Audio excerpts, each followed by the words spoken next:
A ONU instituiu o terceiro domingo de novembro, hoje justamente, como o Dia Mundial em memória das vítimas do trânsito. Aí você sabe que os acidentes de trânsito matam mais do que as guerras. O Brasil é o quinto país em número de acidentes fatais no trânsito. Quinto país. Imagens impressionantes, feitas por câmeras de monitoração, mostram que aqui o motivo de tanto perigo é a imprudência dos motoristas.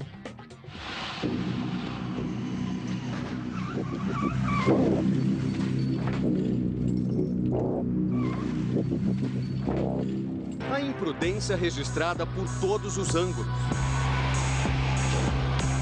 Os flagrantes são das câmeras que monitoram ruas e estradas brasileiras.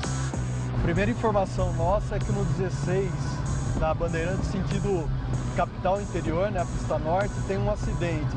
É uma queda de moto, são 2 vítimas. Faixa 2 e faixa 3. Ele passou, as vítimas estão na faixa 2 e 3, a contagem é da esquerda para a direita. Gentileza, verificar com o Resgate 6, uma prévia aí do estado das vítimas. Nosso tempo médio de chegada da viatura de resgate atualmente está na média de 7 minutos. O socorro pode chegar rápido, mas ainda não consegue evitar uma tragédia nacional. O trânsito no Brasil mata cerca de 40 mil pessoas a cada ano. Quase 5 mortes por hora. O fator humano é a grande causa do acidente. A vítima não foi só meu pai. A vítima foi eu, meus irmãos, minhas filhas, as netas, as primas, os amigos. Todos eles hoje sofrem alguma coisa, né, em relação ao acidente. Está se aproximando agora o Natal, né? Hoje é o Dia Mundial em homenagem às vítimas de trânsito. Hoje completam 3 anos que meu filho morreu e meu Natal vai ser sem ele. Ô Bruno, de quem foi a culpa do que aconteceu com você? Foi minha. Exclusivamente minha. Mais de ninguém. E o que é que você fez de errado? Não ter dormido, ter bebido. Inconsequência. Total. Por que o motorista habilitado, que é obrigado a conhecer a lei, não segue as regras? Nas ruas, o brasileiro pode até ser um pedestre distraído, que corre riscos, mas raramente é agressivo. Já quando pega o volante de um carro, passa por uma transformação. Muitos ficam mal-humorados, impacientes, raivosos até. Quem é assim se sente mais importante, com mais direitos do que o carro ao lado. Dirige como se simplesmente não houvesse mais ninguém à sua frente. O problema é que e não são poucos. Já temos 45 milhões de motoristas.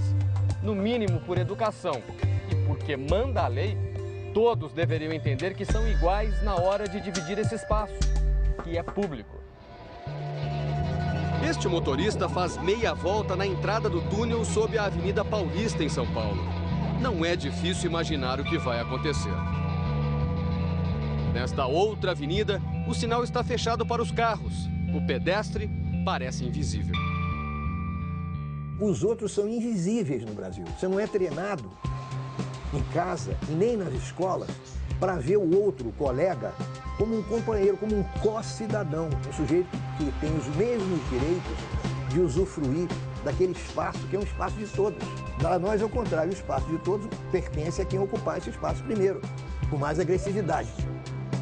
O antropólogo Roberto da Mata estudou o comportamento dos motoristas brasileiros e diz que reproduzimos no trânsito uma herança de quando o Brasil ainda era colônia. Os símbolos aristocráticos de superioridade e inferioridade são fundamentais. Nós não olhamos para o lado, a não ser quando somos obrigados a olhar, e olhamos para o lado com uma vontade, exatamente como acontece com os motoristas, quando param no sinal. Né? Que tem um cara na sua frente que está te atrapalhando, obviamente. Um cara que está atrás, que está te atrapalhando também, porque a leitura que você faz dele é que ele quer passar por cima de você. E efetivamente, às vezes, ele quer. O amarelo é suspeita aí, fica lá do direito, cara. A dificuldade maior está sendo justamente chegar no acidente pela quantidade de veículo que não dá passagem. Caramba!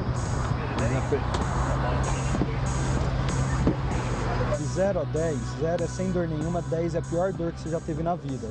Que dor que tá agora? 8. 8? Tá. Quando eu vi que a moto caiu na minha frente, eu tive o reflexo de jogar para a esquerda. E o que o carona dele me falou foi que ele tava com o pneu estourado, falou para ele reduzir e ele continuou pisando. Estes testes, feitos por empresas internacionais de segurança, revelam consequências da imprudência dos motoristas. Dependendo do impacto, é impossível sobreviver.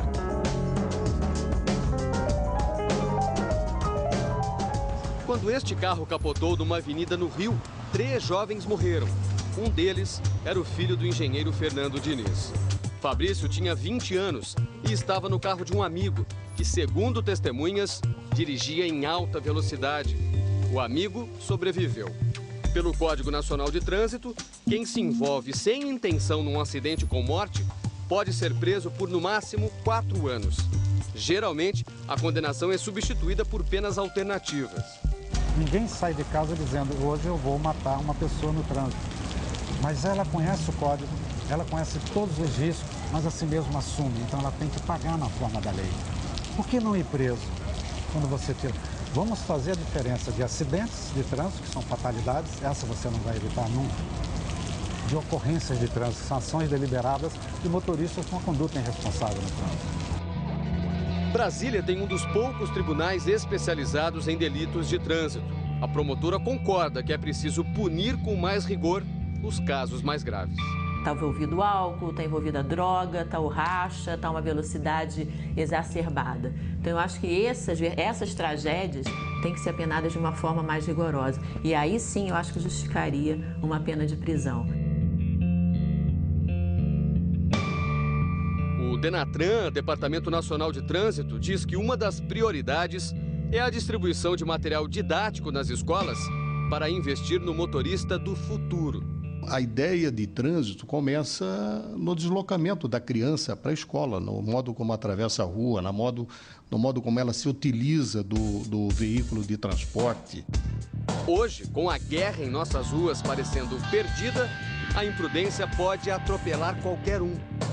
Esses 2 motociclistas escaparam da morte e talvez até agora não saibam. Bom seria não depender da sorte para sair ileso do trânsito brasileiro.